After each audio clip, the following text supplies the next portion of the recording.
it's my very, very pleasant duty to welcome all of you here. And on behalf of Richard White and his daughter Melanie, to express sincere thanks for your attendance here this evening. As you all are aware, the purpose of my presence and Richard's presence is to launch this gem of a booklet. And when I say gem, it is exactly that. Now, I'll just very briefly explain how this booklet came about.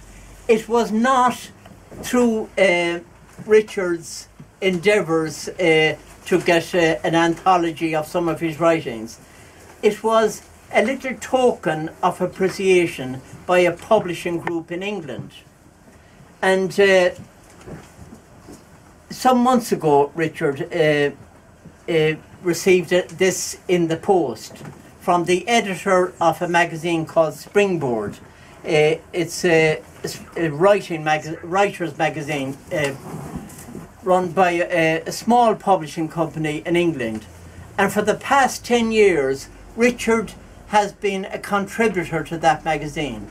And after his beloved wife, Pat, died, the editor of that magazine, Joan Garlick, with a K at the end of it, G-R-L-I-C-K. Those of you who have bought the book will be able to read the foreword she has in the book.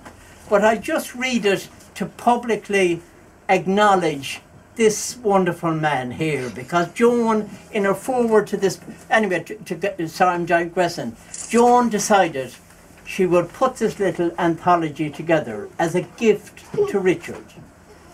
It arrived totally unexpected in the post, and Richard arrived duly into me in the tea room with it. And he was on a high, showing me this little book and how great a fillip it had given him at a time when he was quite down.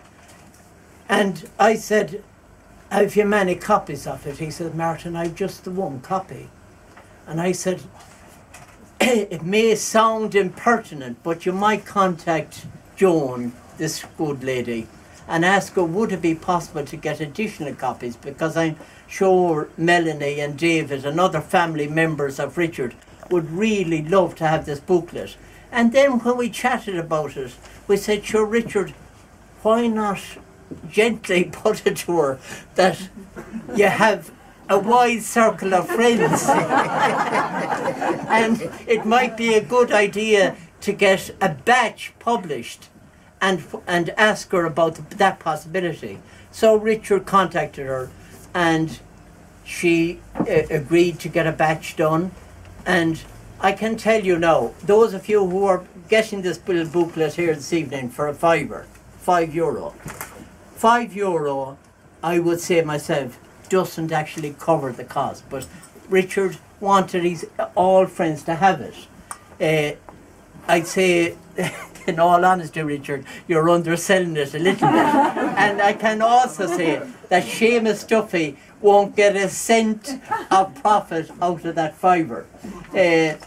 Anyway, Joan Garlick arranged for a batch of these books to be published. And I had the great privilege some time ago to launch 2 CDs of Richard's, his own poetry and poetry of the classical poets in the library. And I was deeply honoured when Richard said, "Maybe we'll have a little launch in Seamus Duffy's bookshop and you might do the honours." And I was deeply privileged to agree to that and to be here tonight to do it. But so I'm just going to read what Joan says about Richard, because he's going to briefly talk to you in a minute. But he wouldn't be able to do this because it's about himself, and he's too humble a man. The writings of Richard White lead us into another world, the world of nature. Although it is part of the same world in which we live, how many of us spare the time or have the inclination to look beyond what is immediately before our eyes? What a wealth of beauty and knowledge we are missing. Richard, on the other hand, sees beauty in almost everything nature has to offer.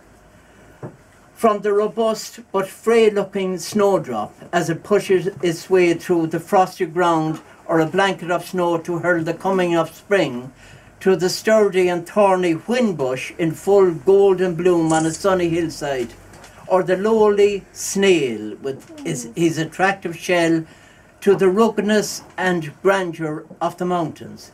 Everything is a joy to Richard. He writes simply and from the heart, which, together with his great love of nature, comes through in his writings as he tells us of his pet blackbirds and others of God's creatures. His nature articles in the writing magazine Springboard have been enjoyed and appreciated by his readers over the past 10 years or so.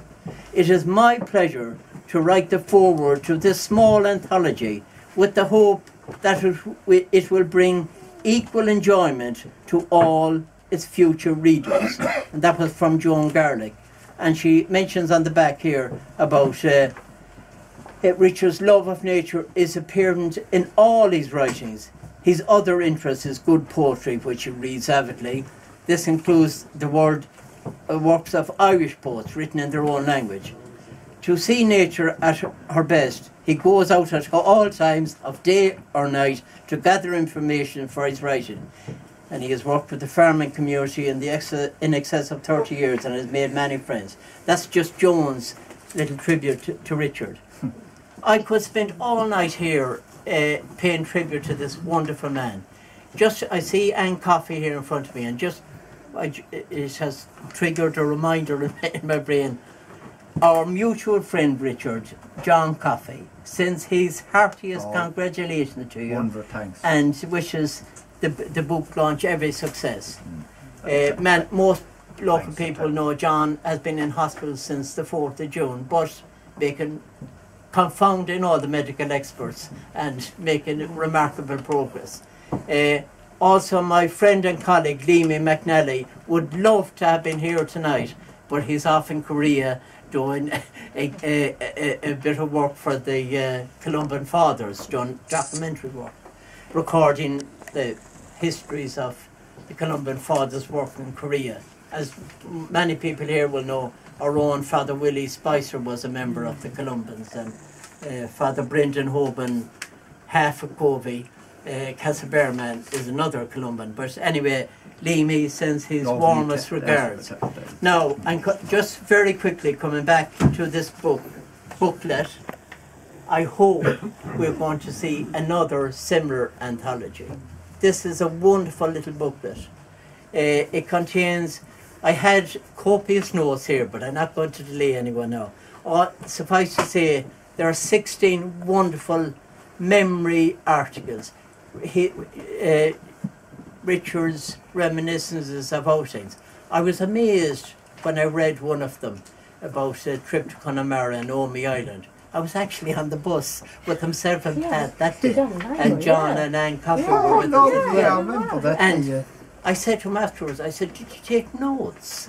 But he says, yeah, I would take a few notes, all right. Because as I read through it, I was remembering that particular journey. But as I say, I could speak all night about Richard and his wonderful love of nature.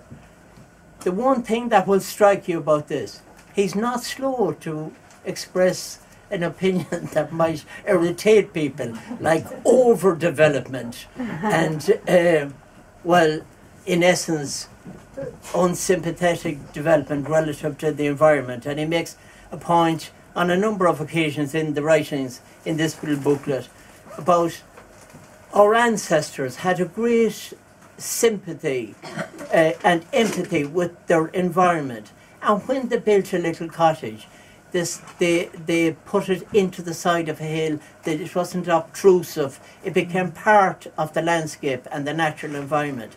Now, Richard is very strong on that one.